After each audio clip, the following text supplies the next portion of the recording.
сидеть, ждать. А я отхожу по утреннему скверу.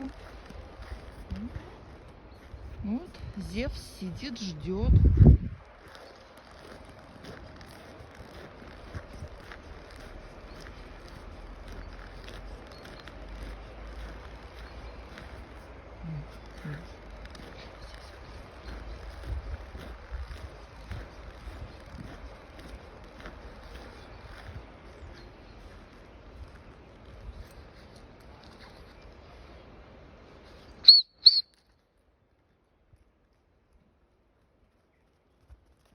Мало.